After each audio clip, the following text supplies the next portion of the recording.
Welcome, everyone. Today, we're going to talk about some emerging trends that we see happening in digital commerce that will affect everybody in 2022. Today, I'm joined by a couple of my colleagues. I'm James Urbati. I'm the Senior Vice President and General Manager of Commerce at Pivotree. And I'm joined today by Vinny Marisi, who's the Vice President of Strategy and Data Services for Codified, and James Brochu, who's the Vice President of Operations for Bridge Solutions. And Bridge and Codified have recently joined Pivotree under the Pivotree family.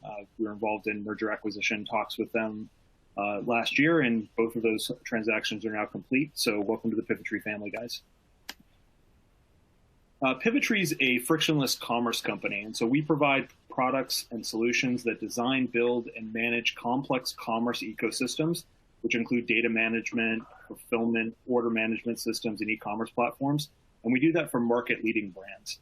And we empower frictionless commerce experiences for our clients' customers across the entire buying journey. And that includes finding their item, buying it, getting it, and then building trust throughout that whole experience. Today, we're going to talk about those trends in 2022 that we think will affect our clients and how we might tackle addressing some of those. We're going to talk about trends in e-commerce, my field of expertise. Vinny's going to talk about trends that we see in data management. And Jim's going to talk about fulfillment experience, order management system, supply chain logistics trends that we see that are going to affect everybody. And at the end of the presentation, Jim's going to wrap up the trends that we see holistically and give you a sense of how you might tackle addressing those. So looking back at 2021, a number of interesting things happened. Obviously, the pandemic had a big impact on commerce in a positive way. We saw more adoption of e-commerce, especially in fields that had lagged a little bit behind, like grocery. A lot of activity in the retail space, but also some significant changes in the B2B space. Looking at retail dollars, there's a number of reports out there. Numbers range from anywhere from $850 billion to as much as $100 billion higher than that at $950 billion. So we're under that 1 trillion mark, but a lot of experts, myself included, think that we have a real shot at breaking that $1 trillion in retail e-commerce this year in 2022. A lot of that revenue was achieved as typical during the holiday season. And if we look at holiday, where we have the highest number of transactions, the most people shopping online, and also the most impactful supply chain issues, we saw some interesting trends develop through the numbers. And so when we look at that, we saw the sales being spread out across a larger portion of the holiday season. Discounts were rare, significantly more rare last year than they were in previous years, as much as a 50% reduction in discounts. So the Cyber Monday, Black Friday sales that we saw in the past were significantly less. And we attributed that mostly to supply chain issues. Retailers just didn't have the product inventory that they wanted, and so they didn't see a need to discount items they knew they were going to sell out of. And that drove the other number, which is a 258% increase year over year for out-of-stock items, which is just insane. But the numbers, and this is just for B2C primarily, but the numbers for B2C and B2B over the last couple of years, increased adoption, again, a bunch of sectors being dragged into e-commerce or significantly more investment in e-commerce than we've seen in the past. And the other thing we've seen is we've seen some folks expose. If people claimed they had an omni-channel experience or unified commerce experience for customers and they didn't really have it, they got outed pretty quickly during the pandemic. When their curbside pickup or buy online pickup in store solutions fell apart, when their mobile traffic increased and they weren't able to handle that, if they really didn't have the unified commerce nailed down going into the pandemic, they were playing catch up against their competitors. So the emerging trends that I want to talk about for e-commerce are modernization, technology solutions, adoption of ways of doing business, new ways to address the customer journey. We're seeing modernization in a bunch of the technology, but also in the approach to how people are tackling e-commerce. The second trend I want to talk about is marketplace strategy. Marketplaces, either third-party marketplaces or clients' own marketplaces, being an important component of how you're addressing your e-commerce needs. And number three is looking at the customer journey holistically and looking at what trends we're seeing there and how you can benefit from them. So starting with modernization trends, I think what's driving modernization trends here are rising customer acquisition costs. The pandemic has also driven customer disloyalty that we haven't seen before. If they can't get what they want, when they want it, how they want it, they're more likely to jump to competitors than ever before. Especially true for those newer commerce adopters like grocery. If customers are getting delivery and their current grocery store does not offer delivery, or they can't find that through a delivery partner, customers were more likely than ever to just completely switch brands, switch stores, switch logos. And so customer disloyalty is definitely one of the underlying trends that's driving this modernization.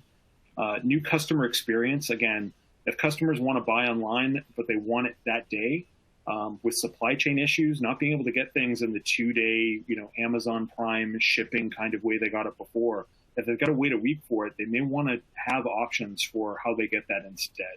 Or they may be willing to pay a premium to get those items faster. And so we definitely saw a shift in what the customer wanted as an experience, and that's driven some of the modernization we've seen as well. And then the death of third-party cookies is forcing all retailers, B2C, and all B2B companies to rethink personalization. How are they going to do personalization and continue to build that loyalty? And so those underlying kind of themes are driving trends that we're seeing that in the e-commerce space, approach might be more important than the software. And so it's not just about picking the right piece of technology, but how you implement that technology, how you build with that technology is really important. We're seeing a lot of mock-based and composable commerce-based e-commerce solutions, and again, approach to building e-commerce platforms. The monolithic all-in-one e-commerce platforms of the past are giving way to smaller and smaller packaged business components that are driving, best-in-breed decisions on the client side. Folks that are built, getting a piece of technology, but maybe replacing the personalization tools that come with it in the e-commerce platform, and building the personalization on a best-in-breed, microservice instead. And so that approach towards building a more composable site definitely being driven by this modernization push. And for those of you who are unaware, Mock is microservice, API-first, cloud-based SaaS, headless e-commerce technology. And so Mock and composable are frequently interchangeable in their approach, but their technology approaches and the technologies you would buy to implement those are name brand logoed, software vendors. Also under modernization, adopting the right tech, tools for your business, you're going to have to go out and our clients are going to have to buy some different technology than they're used to in the past. Again, it's not going to come all packaged up in one stack. They're going to have to go out and find replacements for the digital experience their customers have. They're going to probably want to make some investment in loyalty program or personalization tools. And so we're seeing modernization of all of the pieces of the e-commerce stack. I would caution our clients to let platforms take care of their part. Most of the technologies we're talking about are SaaS-based now. I would hold, those software vendors accountable for things like security and performance. But I also caution, you don't want to get too involved or too in the weeds with things that you really expect the software vendor to take care of. And so I would hold them accountable, but I'd also let the platforms take care of their part of that. We're definitely seeing modernization trends in the AI and machine learning field, so that's driving some changes. And then the CX tools are really important, but we'll talk more about that when we get to customer journey.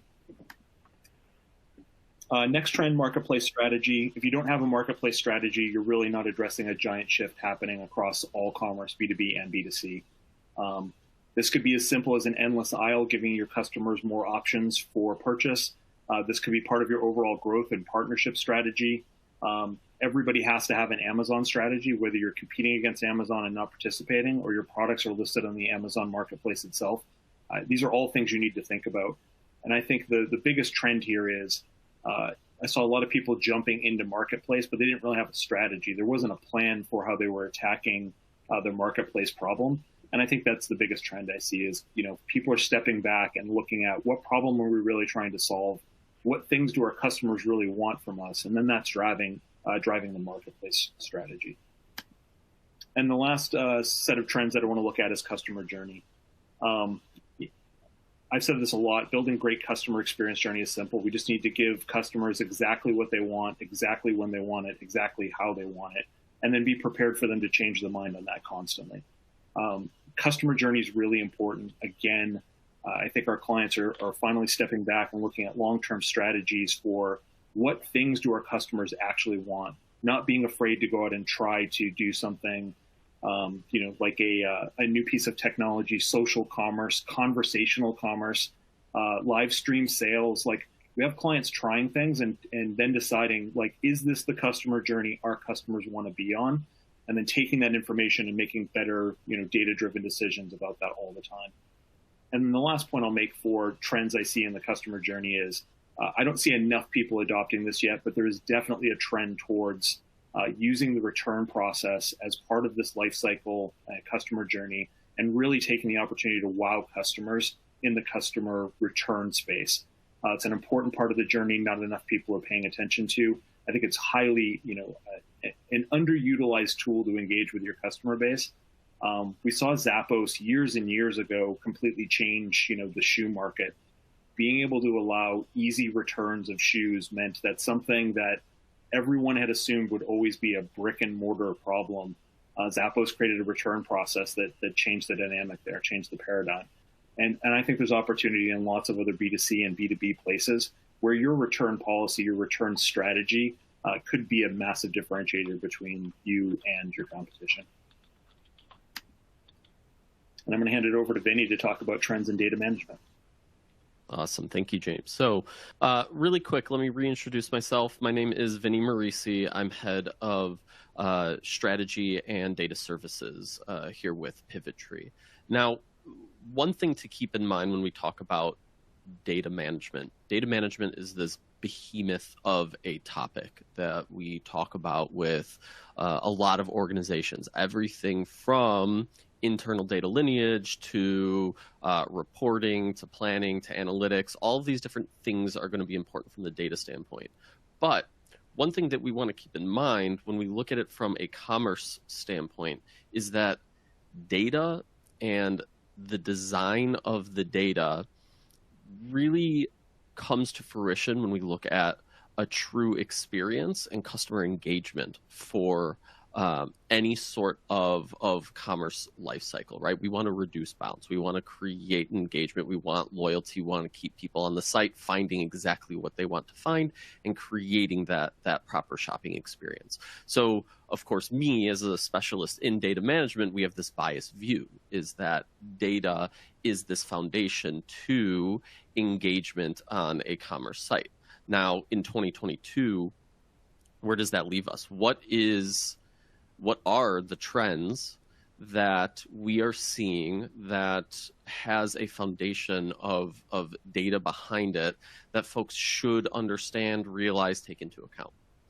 And one thing before I get into this, on your console, there should be an area for any Q&A. We are leaving time at the end, so if you see anything that James has said, I am going to talk through from the data management side, or Jim on the fulfillment experience side, please do ask those questions, because we'll leave some time at the end to answer as best we can.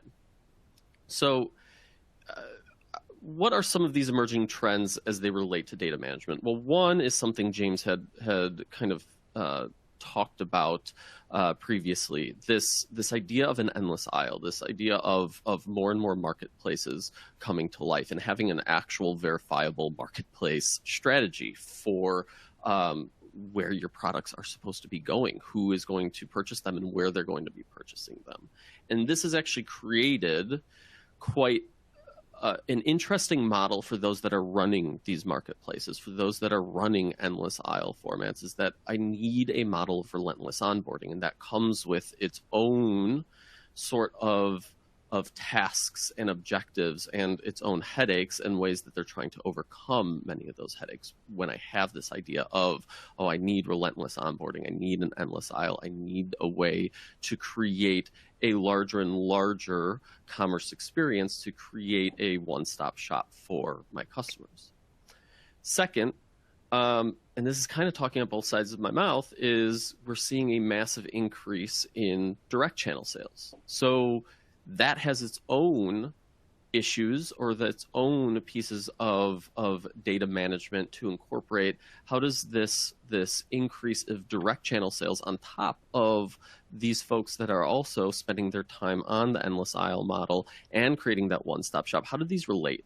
And how, as a seller, do I take these statistics or take these themes into account and plan for it?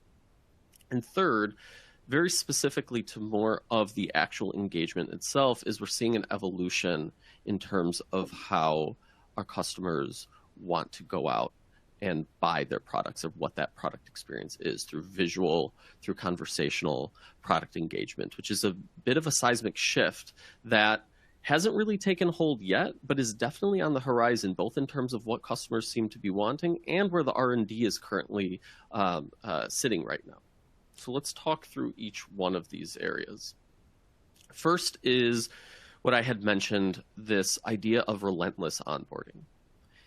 If I am somebody like an Amazon, maybe I'm not an Amazon, maybe I am a Grainger or a Zoro, which is a subsidiary that wants to do that endless aisle, or I'm some sort of organization that wants to bring on a high volume, high quality amount of items for my customers to make that purchase. Well, what this does is it creates a necessity for me to have that constant merchandising of those products. And the way that things have been done from that standpoint has been a fairly traditional sense. I have one of two options, or a hybrid of these two options. One, I have my category managers, I have all of my product expertise, I have my marketing managers, and we bring in all of this product information. We hire a small army of folks to bring on those products, get them merchandised, and get them pushed out to our customers so our customers can have a great shopping experience. Now, what does that lead to? It leads to exactly what I said, a small army of folks trying to manage a relentless onboarding model, and it creates a lot of friction and a lot of opposite of momentum, where I've got all of this data being pushed to me, and I have to make a decision on whether I'm going to push out less than viable or less than value-added data to the market because I need to get it on quickly, or I spend more time and I get less volume out of the properly merchandising data. And then the second option is where we see more people going, is things like a vendor portal, where I have my suppliers and vendors who are coming into this model. I'm running a marketplace, or I'm running an endless aisle model, and we say, hey, suppliers, don't you want to sell with us? Please come into my vendor portal. You enter all of this data, you get all of this information in, and then I will send it out and create that selling experience for our customers. Now, both sides of the equations require people.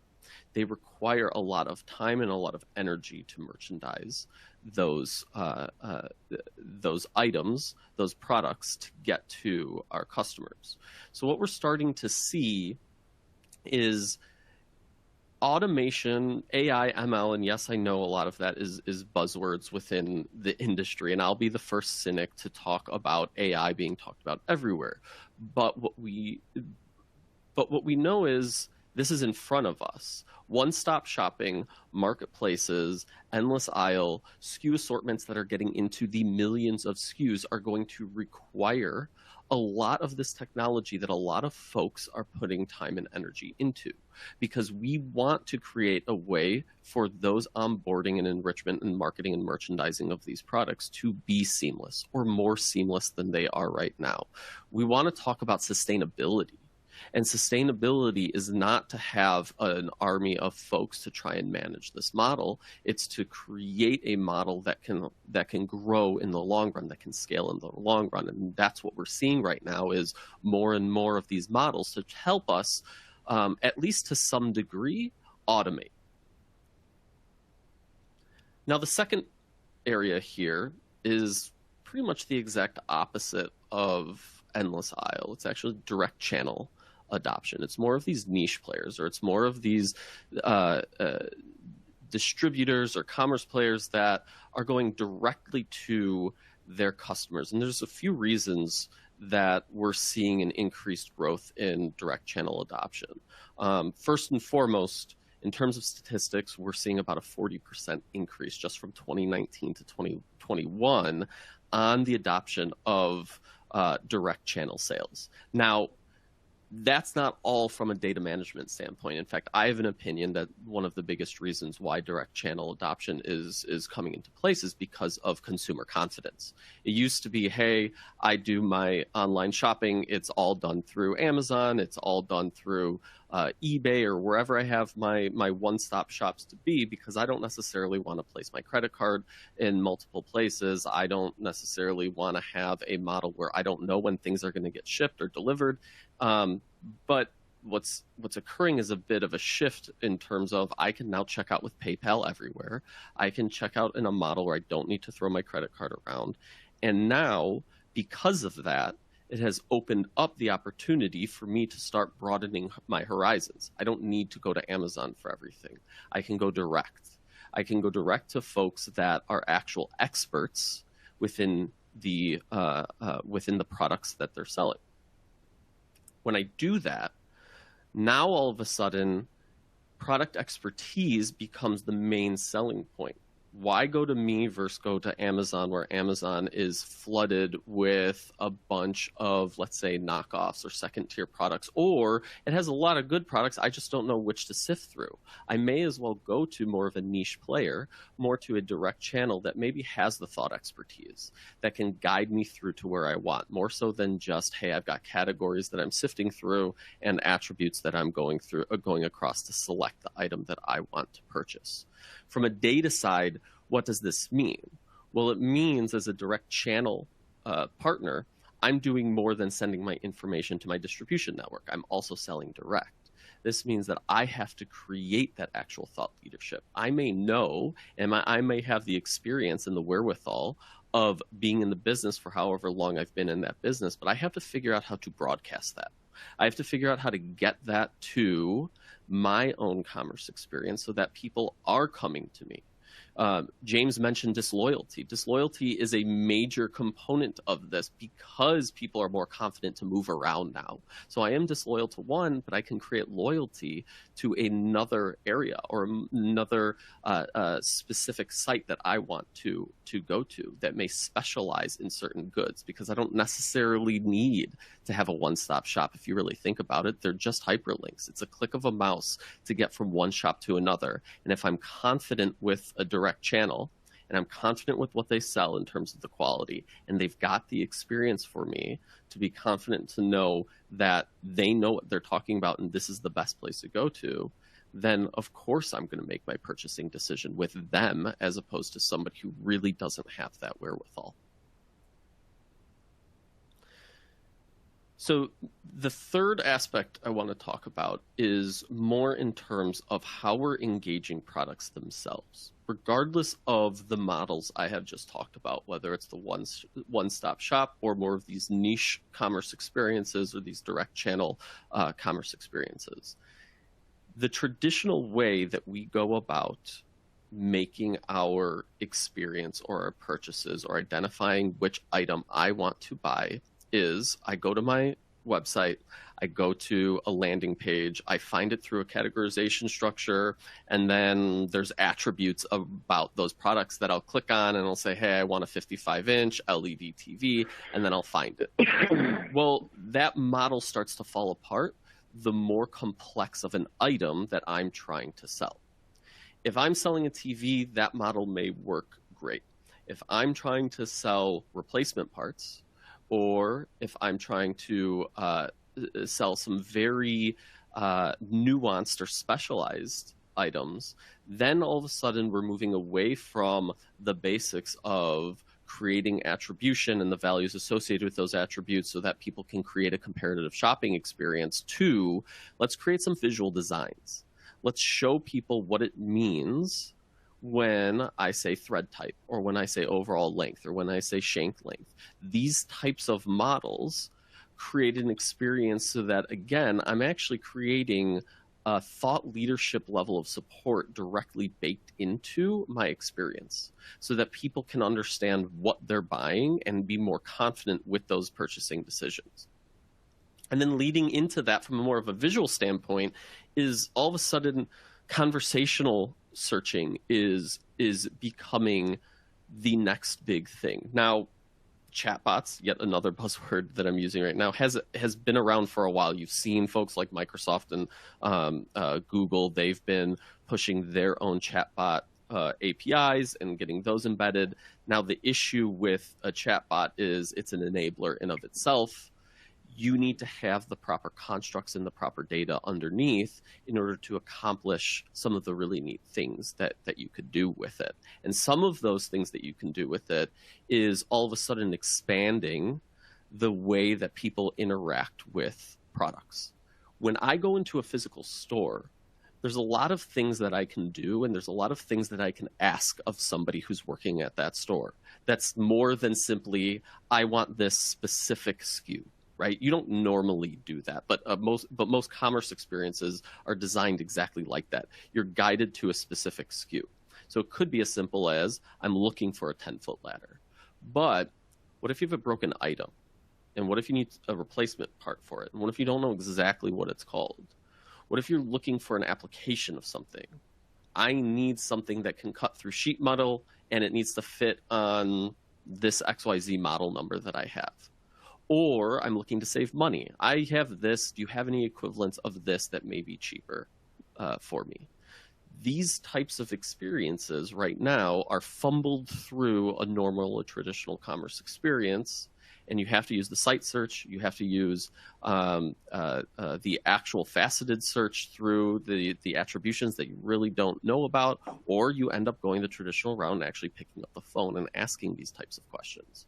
But the next movement here is to have an actual experience where I can start talking about the type of product that I want and start whittling down to some sort of suggestions, whether it's good, better, best, of what type of product I want, whether it's saving me money, whether it's me just not knowing exactly what it is, but maybe there's something, some criteria that can point me towards that product.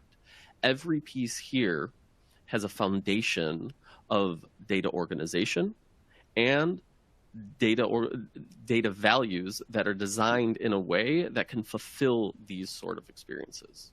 Now, are they here yet? Have we solved all of these things? No, but we're talking about trends. We're talking about things that people are thinking about and want to start putting into place. And the hope and the idea here is that we don't just sit on our hands and wait for this to pass us by. If we know that this is a consumer experience that, to be very honest, can be a pretty big disruptor in terms of the normal or the traditional model that we go about and have engagement with products at any sort of commerce experience. And that doesn't matter whether it's a retailer, if I'm going to Best Buy or Home Depot or Walmart, or if it's more of a B2B experience, if you're going to MSC or Grainger or Uline or any of those types of folks. These models apply to both sides of the aisle.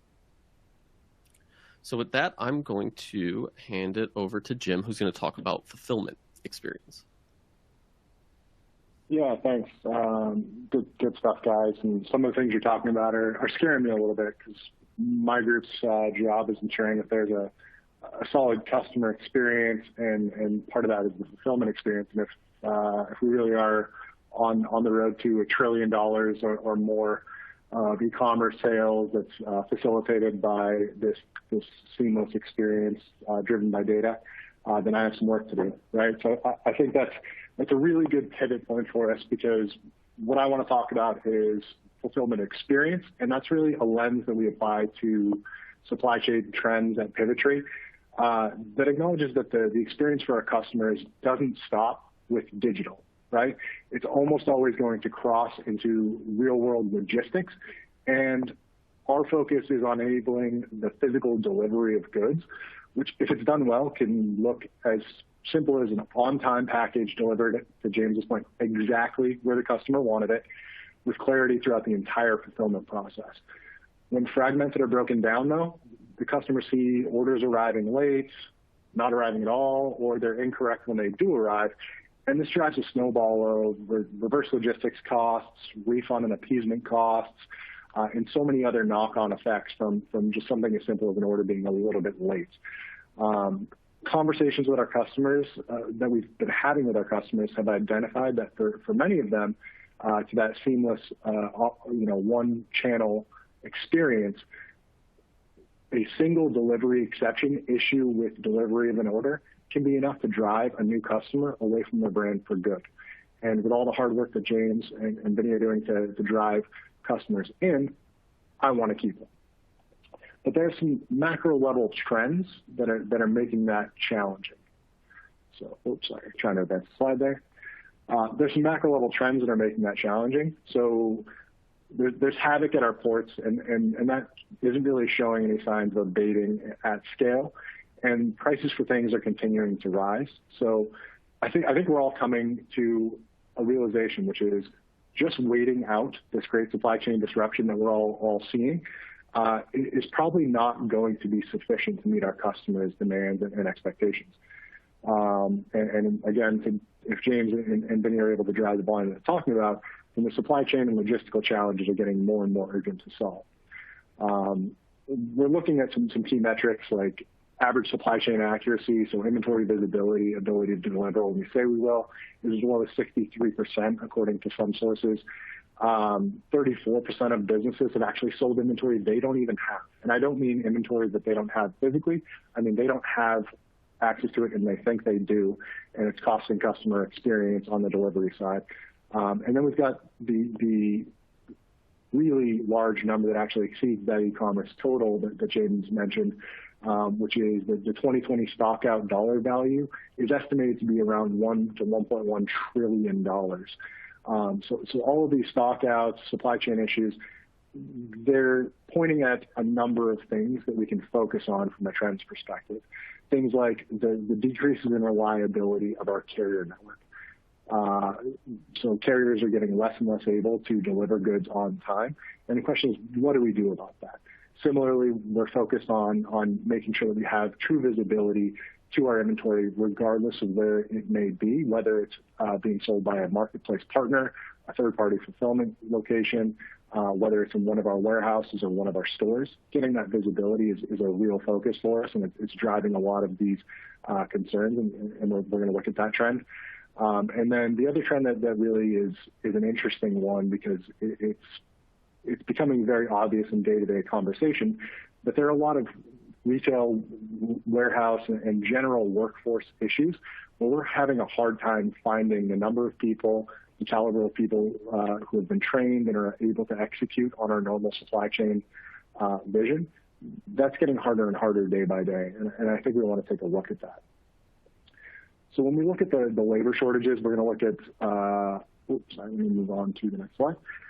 When we look at the labor shortages, what we're seeing is that's driving a broad category of trends, but it centers around, if we have fewer people available to do the work, how do we amplify their efficiency, and how do we automate the repeatable tasks that are taking their time, right? We don't want them focused on the things that are easily done by, to Vinny's comment, a chat bot or other things. We want them focused on the things that automation can't take over yet.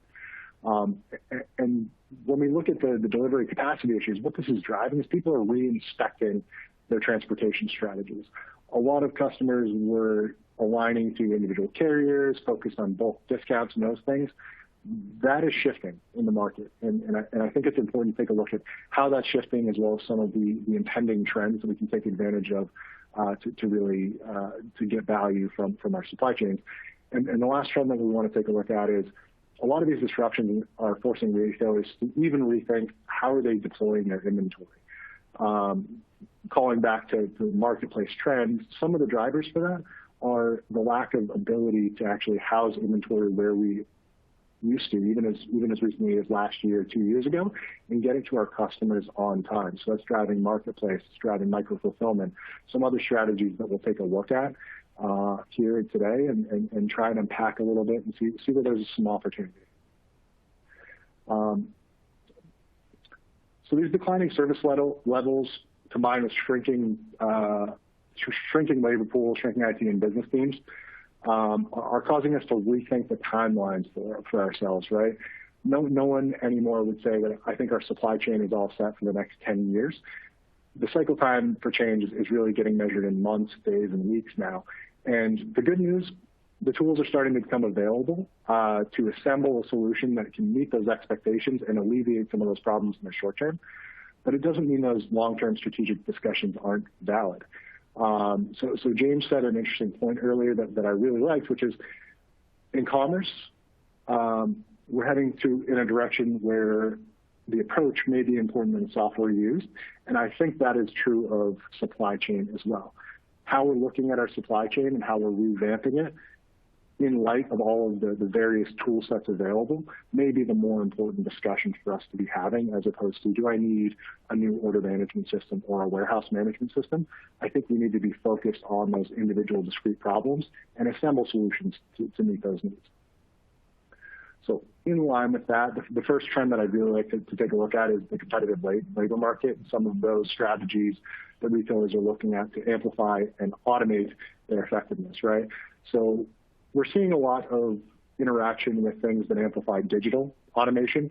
AI chatbots, other things are answering questions, removing volume from call centers, doing things that we would expect them to do. But what's getting interesting is that AI support is really driving changes in our orders, changing the fulfillment plan for how a customer is going to get the order, allowing them to actually interact with the supply chain in real time through an AI layer, not being reliant on a contact center agent or a back-end warehouse worker to do work. And I think in light of the labor market, that's really important. But it only really works when you layer it on top of a solution that understands the entirety of your network. Not just where is my inventory, where are my people, where are my orders, how do I see what's coming in, what's going out, and understand what's happening across my entire supply chain network. So we're seeing trends with increases in modeling, some trends like digital twinning, which is essentially modeling a digital version of your supply chain that flags events and trends and other things for you, aligned to your physical fulfillment network. The other area that we're seeing a large push for automation and amplification of activity is something that we see in the news all the time. Amazon has these wonderful robots that are going through their warehouses. We see humanoid robots that Elon Musk is talking about. All of that is aimed at a number of things, but the big one is reducing the amount of time that it takes to fulfill things and the number of people that it takes to fulfill things. So this is driven by everything from warehouse execution support, so automating how goods flow from a rack and end up in a box. Oftentimes for leading retailers that are innovating, no one has to touch the majority of their orders. They actually get pushed off the rack onto a conveyor belt and end up in a box and out the door on a carrier truck with no manual intervention, no people required. And I think that trend is going to continue. But the realistic scenario is automation is not at a point yet where you can outsource to automation all of your fulfillment. So the question is really, how do we leverage automation, both digital and physical automation, to enable the resources that we do have to focus on the problems that are not automatable, not yet. And I think that's a trend that we'll see continuing as the supply chain shortages, as the labor shortages continue into the year. The next strategy that a lot of brands are looking at is combining two things that we've talked about. And I know I mentioned two trends.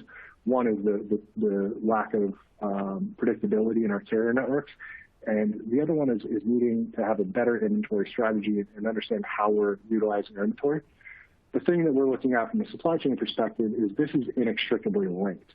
If we forward deploy or change the pattern of our inventory and we put more inventory closer to our customers, which is a common strategy right now, if we provide more inventory being shipped from dropship providers or third-party partners on marketplace, all of that changes the landscape for our logistics providers.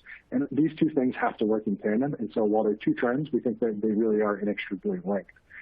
And when we look at some of the metrics, I think UPS this year said that they're going to be unable to ship about 5 million orders because they're out of capacity. The pertinent question for brands is, how am I going to get my goods out to my customers? James and Vinny are going to convince them to buy it. They're going to sell it to them. We're going to have the inventory. The question becomes, how can I get it out to them on time, every time, and with a high quality and level of service? And brands are starting to think of a little bit differently about how we leverage the tools. Instead of focusing on a single carrier supporting your entire demand, a lot of us are looking towards on-demand transportation networks. So things like Uber Freight and others that can provide burst capacity for us and allow us to scale our supply chain and our last mile delivery to meet these burst needs that are the reality of e-commerce, promotion heavy activity and things like that. But the other thing that retailers are looking at is what are the other options for getting the inventory closer to our customers and getting it out the door and leveraging the assets that right now might be underutilized. A lot of stores have seen decreases in foot traffic at retail locations and other things. And the question is, does that mean that those retail locations don't have value? And the answer is no. They're a fantastic way to get inventory closer to your customer if your supply chain is robust enough to enable you to ship from them when it makes sense, and to figure out when it's profitable and ideal to ship to your customers from those locations. And when you balance that with the carrier last mile question, you need to make sure that you also have inventory where you want it and the ability for your carriers to get it out the door and get it to your customer's doorstep and meet their expectations. So it really is an interesting place that we're heading. The other really interesting trend that I want to touch on really quickly is we're starting to see the advent of carrier level analytics. So some of the carrier selection technology out there is starting to look at how often are carriers like UPS, FedEx, whoever else actually meeting their service levels and embedding that information into service calls that you make to actually select the carrier. So for me, that poses a really interesting inflection point. If I know that I have an agreement with FedEx and they've agreed to ship all of my goods on time, but I see that maybe they're only hitting their service level for me 50% of the time, and I have a new customer that Vinny has told me is a new customer and we're likely to convert them and make them a lifetime customer, I might want to go ahead and upgrade their service level, take a short-term hit on my logistics cost, but convert that customer into a lifetime customer, at least give the opportunity for follow-on sales and support that customer experience that way. So all of these tools are adding up, but they're piecemeal right now, and I think the important thing that we need to think about is the approach.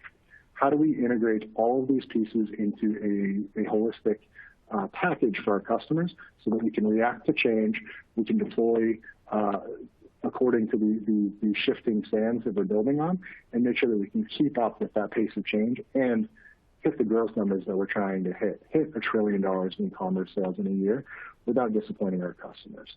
So again, it's really important to think of it as how important is the approach versus the tools that you use? And the answer is it really is the critical question. So I want to wrap up this and leave plenty of time for questions for everybody, and we see some great questions rolling in chat. But I want to highlight, using an example that I think we're all familiar with. The USS Evergreen blocked the Suez Canal and prevented a bunch of logistics ships from coming through and actually delivering resupply ships and other things. Very few companies had the data to understand what was happening and react to it and shift their e-commerce strategy to have the data flow up to their supply chain, to shift inventory around their network to optimize their delivery because they wouldn't have resupplies coming in. And this was to the tune of about, I think the number was about $10 billion of trade every day that the Suez blocked the canal was impeded. And I think the reality is brands are looking for tools to mitigate the impact of these unexpected macro events. And when we combine data enablement with the shifting and maturing e-commerce strategy and a robust and agile supply chain together, I think we are starting to see realistic paths to retailers and brands reacting to macro global level shifts and being able to be dynamic and adjust their supply chains, adjust their selling strategies, and use all of this data that we're generating in a much more productive way to remove some of these impediments to delivery.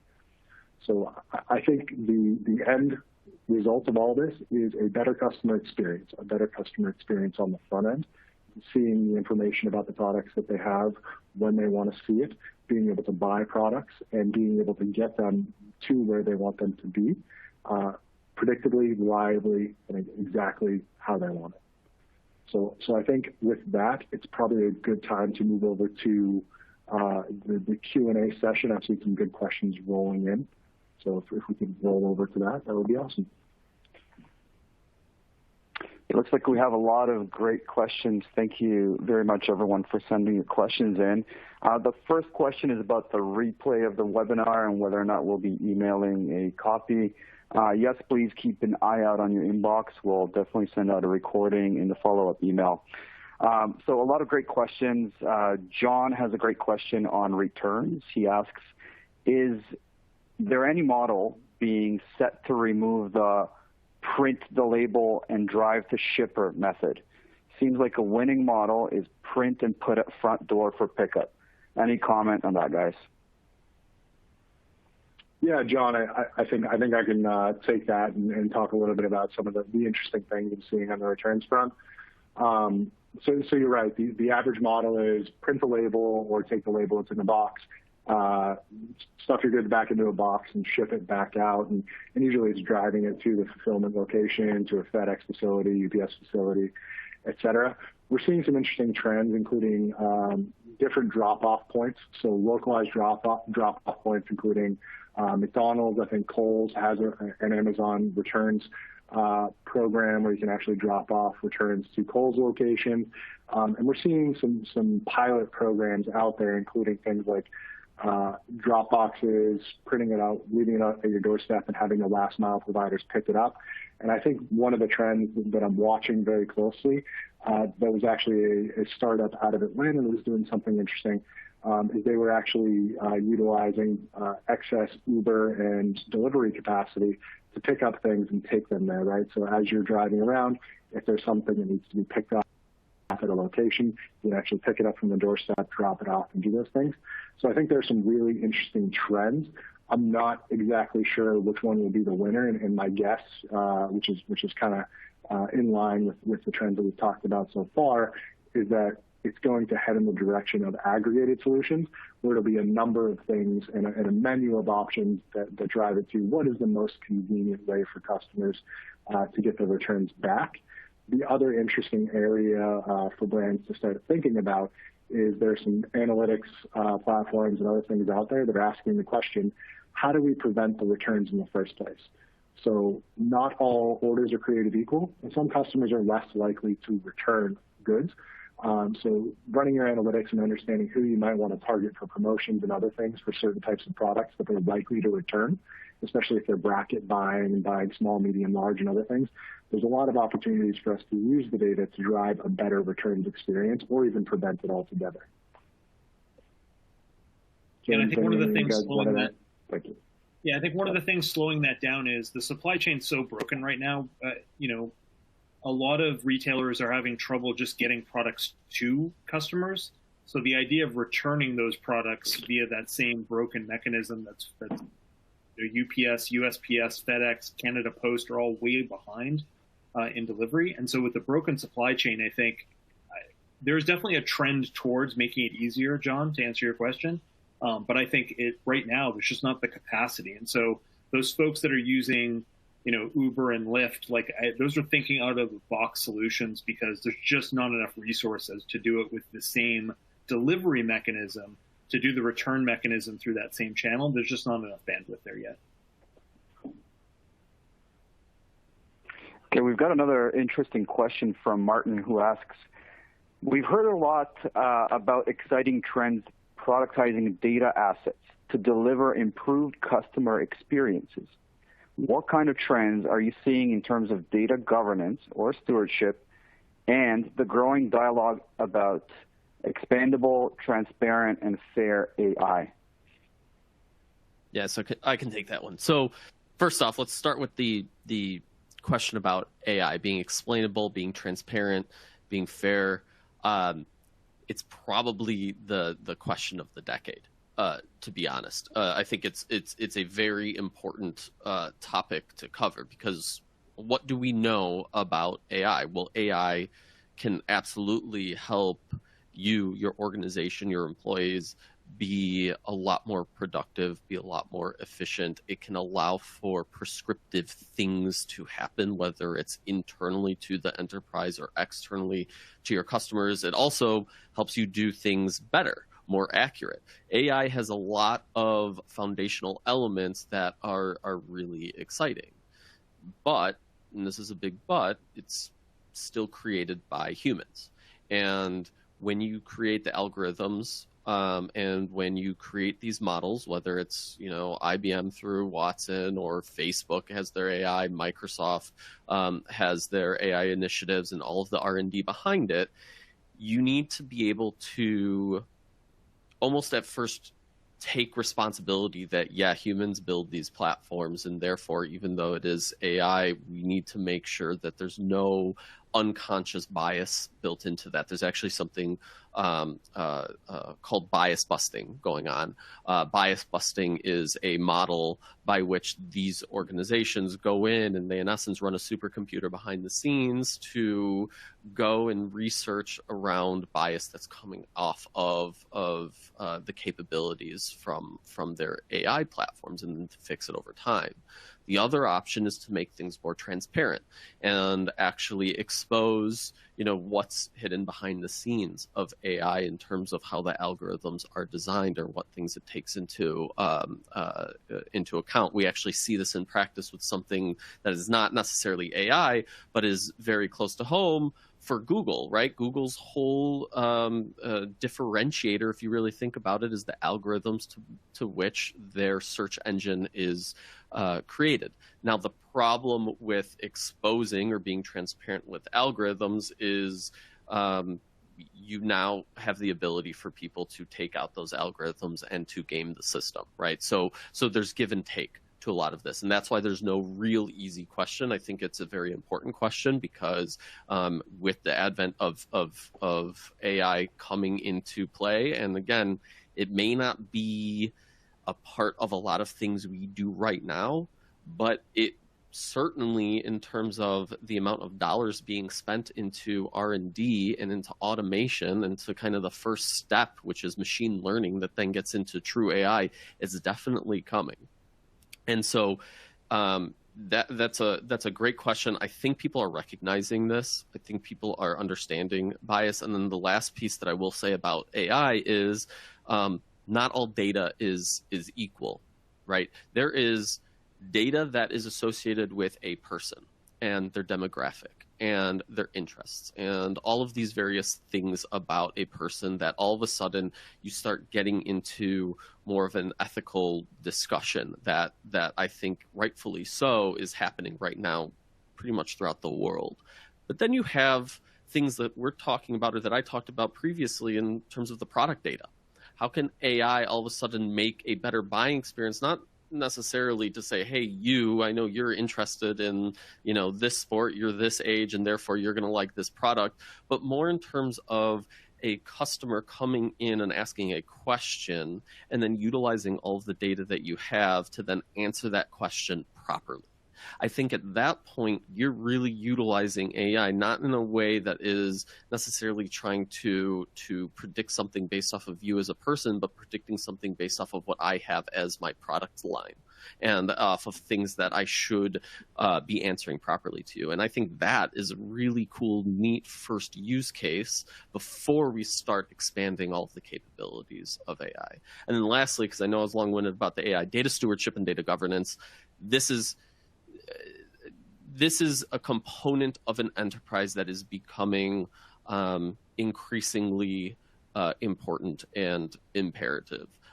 Data stewards who are an agnostic party within an organization, regardless of region or business unit, coming in and creating governance around how data is being managed and captured has to happen, especially if you have aspirations that have a lot of things with data in mind, and everybody does. Again, I mentioned planning, reporting, analytics, and then the actual selling and the commerce experience.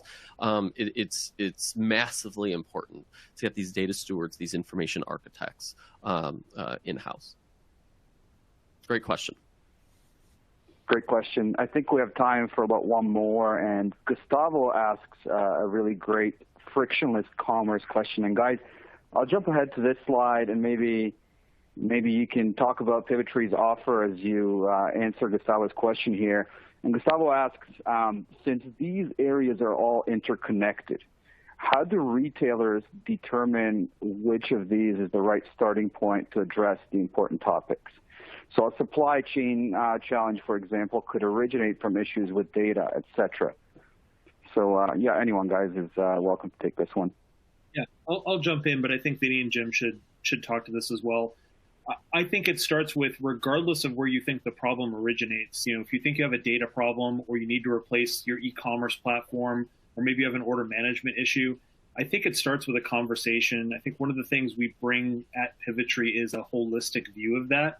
You probably need to do a roadmap. All these things are interconnected. And so the place you start is not the last step, but the first step in what you need to do to solve it. And I think having a consultative kind of conversation with an organization that views the problem holistically can give you the biggest return on your investment. Like, do this first, which will lay the groundwork for you then to do these things that you're going to have to do in the future. Yeah, Jim, Vinny? James, I think you hit it on the head. So we have a strategy team that specifically will go in and ask those questions and get away from maybe the tactics of things, and back up and ask, okay, what's your visionary statement? And then you have a visionary statement, and the visionary statement could be something I want to do or something I want to resolve. And then once I have that in written down, and then we take a step backwards, or we start double clicking into what we want to achieve or what we want to resolve, we then figure out, okay, what is my roadmap? How long does it take? What is the order of operation of things to either fix or create or maintain to get to what you need to accomplish in that visionary statement?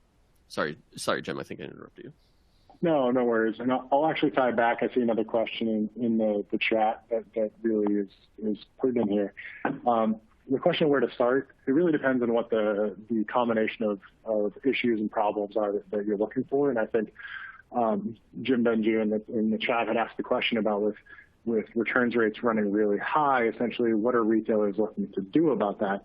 Now, if I have a bunch of out-of-stock scenarios where I don't have inventory to sell and I'm seeing extraordinary return rates, we can start thinking out of the box and potentially think about the ability to pre-sell return inventory. We can look at options to combine some of those problems together and give you much more bang for your buck. And I think to James's point and this strategy session offer, really, it comes from people being out there in the market, understanding what others are doing with the problems, understanding the trends, and helping you connect all of that into a cohesive strategy that takes a problem like inventory, stock outs, and returns, and looks for creative ways to attack both at once and reduce pain points.